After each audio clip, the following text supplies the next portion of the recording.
پہلے ڈیبیٹ کر لیں، اہم ایشو ہے، اور میری ریکویسٹ ہوگی، میں خود بھی اس پہ بات کرنا چاہتا ہوں، پورا ہال اس پہ ایک پازیٹیو میسج دے کہ اگر یہ مسئلہ خیر سے حل ہوتا ہے تو اس پورے خطے کو اللہ تعالیٰ ایک امن دے گا۔ میرے خیال میں پہلے ڈیبیٹ کر لیں، ڈسکشن کر لیں، بعد میں روٹین ورک تو ہو سکتا ہے بعد میں سے۔ ٹھیک ہے جی، تو آپ ہی شروع کر دیجئے۔ میں پہلے ایک ایک سینئر لیڈر کو دیتا ہوں نا یہاں سے جو بھی تشریف رکھتے ہیں، پھر آگے کرتے ہیں۔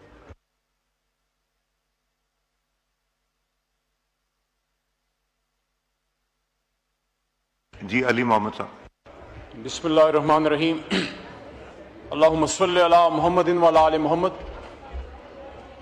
واعتصموا بحبل اللہ جمیعا ولا تفرقوا، اور اللہ کی رسی کو مضبوطی سے تھام لو اور تفرقے میں نہ پڑو۔ اس وقت امت مسلمہ ایک بہت بڑے امتحان سے برسر پیکار ہے۔ وقت کی ضرورت ہے کہ آج جس طرح پچھلے سال مئی کے مہینے میں پاک بھارت جنگ کے دوران وہ 48 یا 72 گھنٹے اور اتفاق سے اس وقت سیشن بھی چل رہا تھا، ہم نے قومی اسمبلی کے فلور سے باہر پاکستانی قوم نے اپوزیشن اور حکومت کے سوشل میڈیا اور باقی جو ہمارے کارکنان ہیں اور عام پاکستانی ہیں، ہم نے ایک آواز سے جواب دیا تھا بھارت کو اس دن کہ پاکستان کا مطلب کیا، لا الہ الا اللہ، اور وہ قوم کا اتفاق تھا جس کی وجہ سے ہمارے شاہینوں نے دشمن کے غرور کو خاک میں ملایا۔ لیکن آج شاید اس سے بھی زیادہ چیلنج ہے، کیونکہ دنیا کا ایک ایسا ملک جو صفحہ ہستی پہ مسلمانوں کا دشمن ہے، اسرائیل، جس نے غزہ میں مسلمانوں کا قتل عام کیا، جو روز اول سے پاکستان کو نہیں مانتا، جو مسجد اقصی پہ قابض ہے، جس کے منہ کو خون لگا ہوا ہے، اور جس کی ایما پہ ٹرمپ اور بنجامن نتنیاہو اور ان کی ہاتھ کی چھڑی، ان کا غلام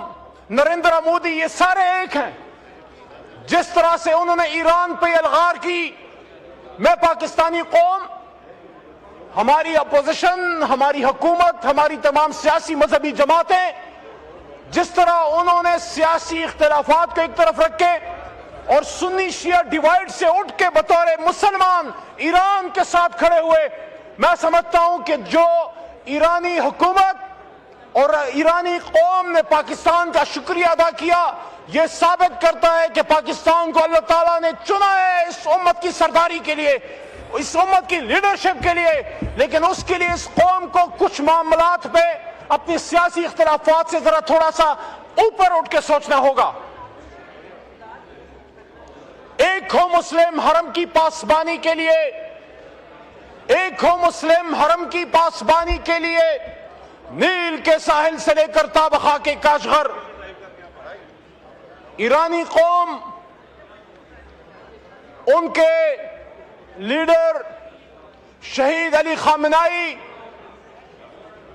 ان کے تمام مجاہدین، ان کی بچیاں، ان کی خواتین، ان سب نے ثابت کیا کہ ایرانی قوم حسینی ہے۔ اور جس طرح پاکستانی قوم اور یہ پارلیمنٹ کھڑی ہو گئی، اور اس پارلیمنٹ نے آج کی حکومت کو اور قوم کو اس پارلیمنٹ سے ایک راستہ ملا کہ جب ایران پہ حملہ ہوا تھا، یہاں سے کوئی نون پی ٹی آئی یا پیپلز پارٹی نہیں بولی تھی، یہاں سے پاکستانی بولے تھے،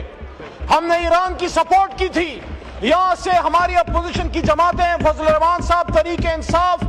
اچھکزئی صاحب، جتنی ہماری جماعتیں اور گورنمنٹ بینچز سے، ہم تو باقاعدہ ایرانی سفارت خانے گئے، اور نہ صرف ابھی گئے بلکہ پچھلے سال بھی جب اسکیلیشن ہوئی تھی اور جب اسرائیل نے حملہ کیا تھا آپ کا یہ چھوٹا بھائی، میں وہیں ایرانی سفارت خانے میں، اور وہاں میں نے ان کو کہا تھا، میرے الفاظ یہ تھے کہ میں بطور تحریک انصاف کے ایم این اے کے طور پہ نہیں، اپنی پارلیمنٹ کے ایک نمائندے کے طور پہ آیا ہوں، یا ان کو میں نے یہ بھی کہا کہ اگر میرا لیڈر عمران خان خود باہر ہوتے، وہ خود یہاں پہ آتے، आपसे मिलते। तो मैं आज ये भी कहना चाहता हूं कि जहां हम ईरान के साथ हैं, वहां हम पाकिस्तानियों के दिल अपने बड़े भाई और खादमे हरमैन शरीफैन सऊदी अरब, जो हमारा बड़ा भाई है, जो हर मुश्किल वक्त में पाकिस्तान के साथ खड़ा हुआ, हम उनके साथ भी हमारा एक ऐसा ताल्लुक है जो हमारी एक खून का रिश्ता है, जो हमारा एक रूह का रिश्ता है। तो हमने जहां ईरान के साथ खड़े हुए, वहां हरमैन शरीफैन की हिफाजत भी हम पे फर्ज है। हमने किरदार अदा करना है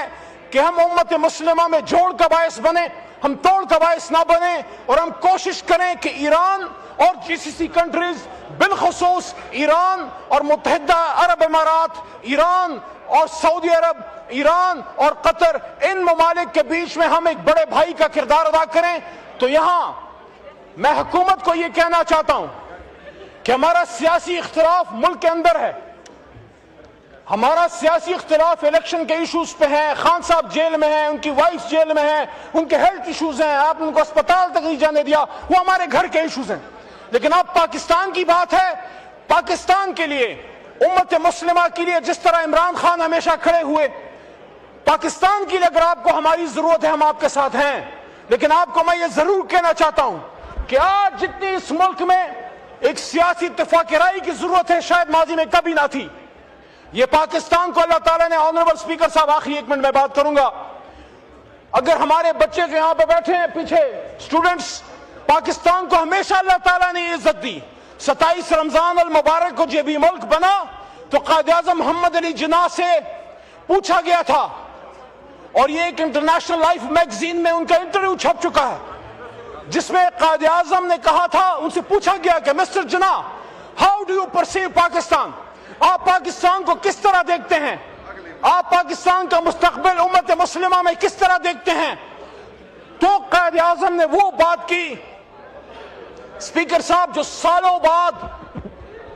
फैसलाबाद के एक सूफी बुजुर्ग ने भी वही बात की, बरकत अली साहब ने। कायद आज़म ने फरमाया कि I perceive Pakistan to become the pivot of the world, कि जिस पे दुनिया जो बुनियाद बनेगी दुनिया की, जो दुनिया का लोहा बनेगा। और सूफी साहब ने फरमाया कि एक वक्त आएगा कि पाकिस्तान की हां और ना में दुनिया की हां और ना के फैसले होंगे। अल्लाह करे वो वक्त हमारी नजरों के सामने आए। लेकिन आज जरूरत इस अमर की है कि वजीर आजम पाकिस्तान शहबाज शरीफ साहब अपना एक सियासी रोल अदा करें। आज हमसे बात की गई, ऑनरेबल लॉ मिनिस्टर साहब की तरफ से बात आई कि आप अपने एहतजाज को मौखर करें। मैं आपसे ये दरखास्त करूंगा कि आप इमरान खान साहब को एंगेज कीजिए और एक इत्तेफाक राय की सूरत हाल बनाइए, उनको बाहर लेके आइए। जब इस मुल्क में इत्तेफाक राय होगा, सियासी इत्तेफाक राय होगी, मुखालफत बराए मुखालफत नहीं, इशूज पे मुखालफत होगी। आप खान साहब को लेके आए, तमाम सियासी जमातों को आप एंगेज करें। यकीन करें, जितने आप पाकिस्तानी हैं वहां इतने इस तरफ भी पाकिस्तानी बैठे हैं। और पाकिस्तान का, जिस तरह मैंने कहा कि अल्लाह ने ये तारीखी रोल लिखा, जो कायद का विजन था, भुट्टो साहब के दौर में यहां उम्मत मुस्लिमा इकट्ठी हुई, यहां कज़ाफी साहब आए, यहां शहीद शाह फैसल साहब आए, यहां यासिर अरफात साहब आए। उसके बाद बहुत सालों बाद एक और मर्द होर इमरान खान की हुकूमत में 2 बार उम्मत मुस्लिमा यहां हमने इकट्ठी करके दी। स्पीकर साहब, ऑनरेबल स्पीकर साहब, आपसे मुखातिब हूं। आप यहां अपोजिशन बेंचेस पर बैठते थे, मैं वहां हुकूमती बेंचेस पर बैठता था, और यहां इमरान खान वजीर आजम और उम्मत मुस्लिमा की तमाम क़यादत यहां मौजूद थी। तो आज उसी के तसलसल में पाकिस्तान एक किरदार अदा कर रहा है। मैं आखिर में फिर ये कहूंगा कि पाकिस्तान के लिए, उम्मत मुस्लिमा के इत्तेफाक इत्तेहाद के लिए, और ईरान और जालिम को जालिम कहना है, अमेरिका और इसराइल, इनके बीच में सीज फायर के लिए आपको अपोजिशन से जो ताउन चाहिए हम देंगे। लेकिन आपका भी फर्ज बनता है स्पीकर साहब, हुकूमत का फर्ज बनता है कि इस मुल्क के साबिक वजीर आजम को और आप बाकी सियासी असीरान को, ये मेरे लेफ्ट साइड पे मेरा छोटा भाई बैठा है, इनके वालिद फॉर्मर मिनिस्टर शाह महमूद कुरैशी साहब को, जैन के वालिद साहब, इन सबको एंगेज करें। ये सारे पाकिस्तान से मोहब्बत करने वाले लोग हैं। जब हम यहाँ सियासी क़यादत, जेन्युइन सियासी क़यादत यहाँ बैठेगी, यहाँ इमरान खान बैठे हों, वहाँ मियाँ नवाज शरीफ बैठे हों, वहाँ जरदारी साहब आए या बिलावल साहब आए बैठे हों, फिर जब यहाँ से बात होगी वो तगड़ी बात होगी। तो आखिर में इस बात के साथ کہ انشاءاللہ پاکستان کی خاطر، اسلام کی خاطر نہ عمران خان ایک قدم پیچھے ہٹا ہے، نہ علی محمد پیچھے ہٹے گا، نہ یہ میرے سارے ساتھی پیچھے ہٹیں گے. لیکن اگر آپ چاہتے ہیں کہ پاکستانی قوم اکٹھی ہو، اتحاد ہو، تو پھر یہ نہیں ہو سکتا کہ ایک عمران خان کو دیوار میں چنوا کے آپ توقع کریں کہ ہم اتحاد و اتفاق کا مظاہرہ کریں. ہم پھر بھی کریں گے، ہم نے کیا، پاک بھارت جنگ میں کیا، لیکن اب وقت آ گیا ہے کہ ہم اکٹھے ہوں، پاکستان کی خاطر دنیا کو میسج دیں کہ انشاءاللہ پاکستان ایران کے لیے وہ کردار ادا کرے گا جو ایک بڑا بھائی ایک چھوٹے بھائی کے لیے ادا کرتا ہے. پاکستان زندہ باد.